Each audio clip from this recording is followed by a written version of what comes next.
This show, along with hundreds of others from Calaroga Shark Media, is available commercial-free on any player, hassle-free. Just look for the link in the episode or show notes. Calaroga Shark Media. Hi, and welcome to Taylor Swift Today, a short roundup of all the headlines around Taylor's music, tours, movies, and life. Joe Alwyn is speaking out for the first time about his breakup with Taylor. In an interview with the Sunday Times Style, the Kinds of Kindness actor said that his time with the pop star was long, loving, and fully committed. When asked if he's heard Taylor's latest album, The Tortured Poets Department, which fans believe may be made up of material inspired by the former couple's breakup, Alwyn said, "In thinking on what I was going to say, I would think and hope that anyone and everyone can empathize. This isn't a direct answer to your question, but just thinking about what I want to talk about." He continued, "I would hope that anyone and everyone can empathize and understand the difficulties that come with the end of a long, loving, fully committed relationship of over 6.5 years. That is a hard thing to navigate," Alwyn added. People confirmed that Taylor and Alwyn broke up in April 2023 after 6 years of dating, around the same time that the pop superstar kicked off her still ongoing Eras tour. A source said at the time that the split was largely caused by differences in their personalities that became harder to ignore. Reflecting on his breakup more, Alwyn told The Times, "What is unusual and abnormal in this situation is that 1 week later, it's suddenly in the public domain and the outside world is able to weigh in. So you have something very real suddenly thrown into a very unreal space. Tabloids, social media, press, where it is then dissected, speculated on, pulled out of shape beyond recognition," he continued. "And the truth is, to that last point, there is always going to be a gap between what is known and what is said. I have made my peace with that." Adding that he and Taylor mutually decided to keep the more private details of our relationship private, Alwyn said, "It was never something to commodify, and I see no reason to change that now." Currently, Alwyn said he is doing really good, telling The Times, "I feel fortunate to be in a really great place in my life, professionally and personally." He would not discuss with the publication, however, if he's dating again or if he's still in touch with Taylor. "I'm sure you can appreciate, given the level of noise and scrutiny about my past relationship, why I wouldn't want to just open the door to things like that right now," he said. Taylor was not the only one shaking at her recent Edinburgh concert, as data from geological experts has shown. Fans of the megastar literally made the earth move as they watched her perform live in the Scottish capital last week. The British Geological Survey, BGS, has said. Earthquake readings were detected almost 4 miles from Murrayfield Stadium, where the singer spent 3 nights, Friday, Saturday, and Sunday, as part of her Eras tour, the BGS revealed on its website. Monitoring stations around the city registered the activity during all 3 performances. The statement from the BGS said, "Each of the 3 evenings followed a similar seismographic pattern with, ready for it, cruel summer and champagne problems, resulting in the most significant seismic activity each night. The most enthusiastic dancing was on Friday, according to analysis of the seismograph data, although crowds on each night generated their own significant readings," the BGS said. It continued, "Whilst the events were detected by sensitive scientific instruments designed to identify even the most minute seismic activity many kilometers away, the vibrations generated by the concert were unlikely to have been felt by anyone other than those in the immediate vicinity." According to the BGS, the activity peaked at 160 beats per minute during When Ready for It, when the crowd was transmitting about 80 kilowatts of power, the organization said. Based on the maximum amplitude of motion, the distance the ground moves, the Friday night event was the most energetic by a small margin. There were almost 73,000 fans present on the first night, according to Scottish Rugby, which owns the stadium. That meant it was the biggest stadium concert in Scottish history, as Taylor eclipsed the popularity of Harry Styles' performance to 65,000 fans last summer.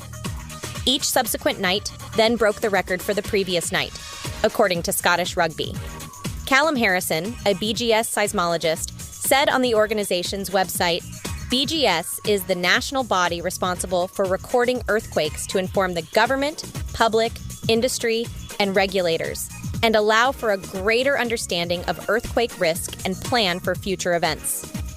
It's amazing that we've been able to measure the reaction of thousands of concert goers remotely through our data. The opportunity to explore a seismic activity created by a different kind of phenomenon has been a thrill.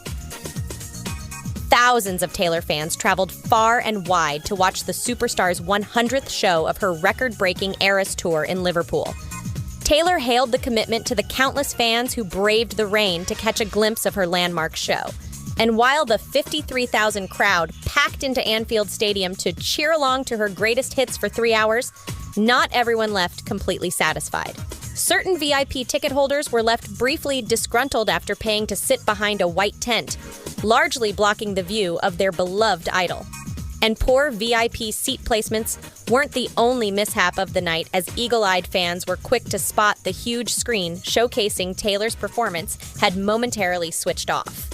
However, some sleuthing Swifties are remaining hopeful that the technical glitch, which occurred as she performed her hit song Mastermind, signals a huge announcement on the horizon.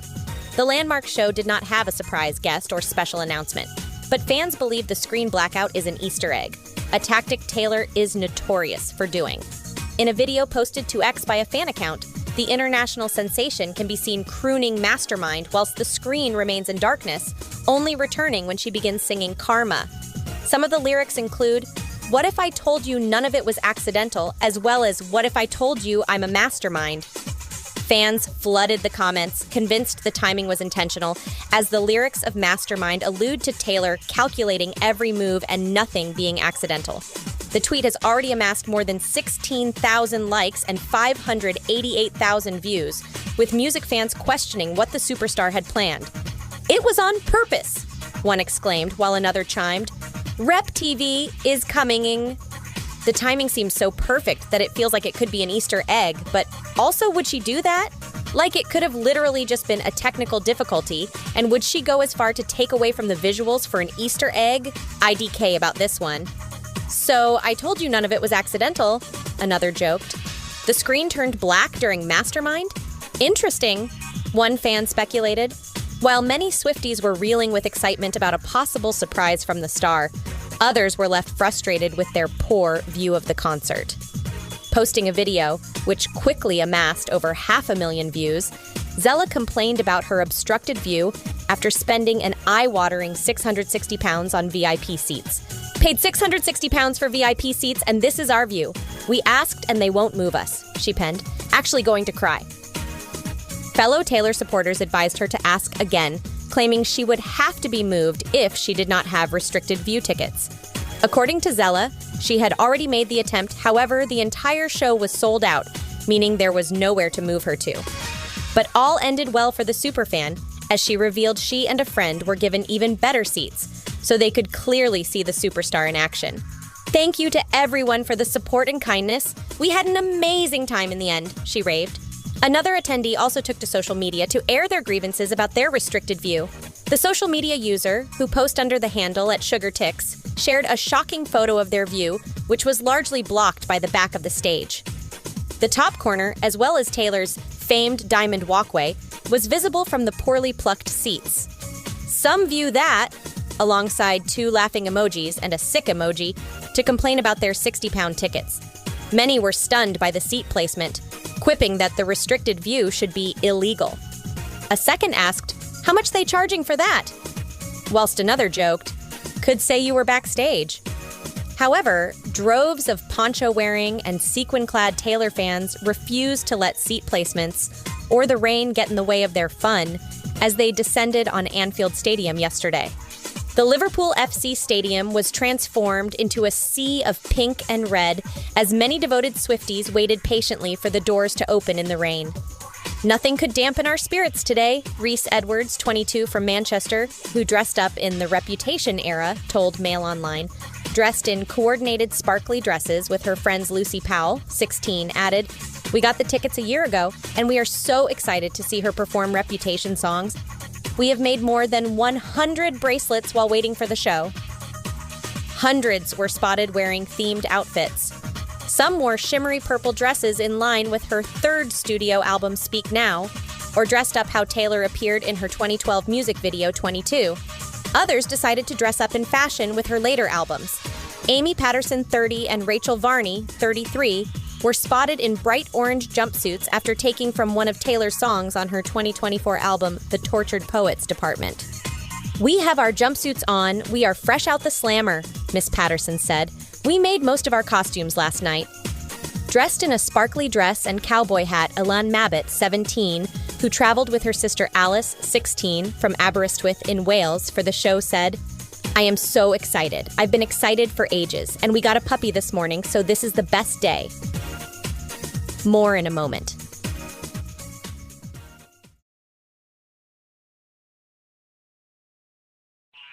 Dipping into an all-but-forgotten relationship, Taylor graced fans with an oldie but a goodie. She performed the 2016 Rihanna song This Is What You Came For during her Friday concert, a song she had previously written under the pseudonym Neil Sjoberg with ex-boyfriend Calvin Harris. "Every single time I have an acoustic set, I'm always trying to think of things you might want to hear, maybe things that might be a little bit unexpected," Taylor prefaced the song. Let's see how we did tonight. Taylor performed the track as a mashup with her song Gold Rush from her 2020 album Evermore. She dated Harris from March 2015 to June 2016, during which they co-wrote the song. A source told People at the time that the relationship ended because Harris was intimidated by Taylor's success. Her rep confirmed the Neil's pseudonym was hers in 2016, a month after their split. Taylor performed This Is What You Came For the first time that October during the Formula One US Grand Prix. After Taylor revealed herself as the co-writer, Harris accused her of trying to tear him down in a since-deleted Twitter rant. "Hurtful to me at this point that her and her team would go so far out of their way to try and make me look bad at this stage, though," he wrote at the time. "I figure if you're happy in your new relationship, you should focus on that instead of trying to tear your ex-BF down for something to do," the Scottish DJ added. "I know you're off tour and you need someone new to try and buy, like Katy Perry, etc., but I'm not that guy, sorry," wrote Harris. "I won't allow it." Harris later admitted his response was completely the wrong instinct in a 2017 interview with British GQ. "I was protecting what I see as my one talent in the world being belittled," he said at the time. "It felt like things were piling on top of me, and that was when I snapped." After TTPD dropped in April, Taylor shared a statement about letting go of the sensational and sorrowful time that inspired the album. "This period of the author's life is now over. The chapter closed and boarded up," she wrote. "There is nothing to avenge, no scores to settle once wounds have healed." And, upon further reflection, a good number of them turned out to be self-inflicted, added Taylor. "This writer is of the firm belief that our tears become holy in the form of ink on a page. Once we have spoken our saddest story, we can be free of it. And then all that's left behind is the tortured poetry." Taylor celebrated her 100th Eras Tour show with a melancholy touch and addressed the end of her international tour for the first time. Over the past year, the 14-time Grammy Award winner has been known to continue to add dates to her tour. "I think a lot of people are like, well, how are you going to celebrate the 100th show?" Taylor told the crowd, according to Entertainment Weekly. "And for me, the celebration of the 100th show for me means this is the very first time I've ever acknowledged to myself and admitted that this tour is going to end in December. Like, that's it," the award-winning singer-songwriter added. "That feels like so far away from now. But then again, it feels like I just did my first show on this tour because you guys have made this so much fun for us that we wanted to do 100 shows, 150-something shows," she continued. Taylor admitted that the Eras Tour has become my entire life. She joked that she's forgotten her hobbies because all I do when I'm not on stage is just like sit at home and try to think of some clever acoustic song mashups and thinking about what you might like to hear. Taylor made her 100th Eras Tour show special for fans in attendance and shared how she wanted to celebrate with them. "I want to spend another show just thinking about that and living in this moment with you and being here with you, and just know that I appreciate every single ounce of effort you put in to be with us when this tour reaches triple digits of shows," she said. "So, thank you." Taylor segued into asking her fans if they had 10 minutes to spare before performing All Too Well, 10-minute version.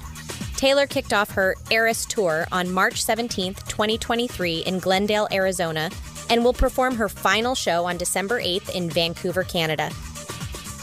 And that's it for today's news. By the way, we now have some podcast merch available for sale on our website. There's hoodies, hats, t-shirts, mugs, and more, all for Swifties and those of you who listen to the Taylor Swift Today podcast. There's stuff for everyone of every age, so pick something up for yourself or the Taylor fan in your life. We really appreciate your support of the show. The link is in the show notes, or just go to calaroga.com, that's CALOROGA.com, and hit shop merch. Thanks for tuning into Taylor Swift Today, a Calaroga Shark Media production. Some production may have been created with the use of AI, but remember, the ingredients are 100% pure Taylor love.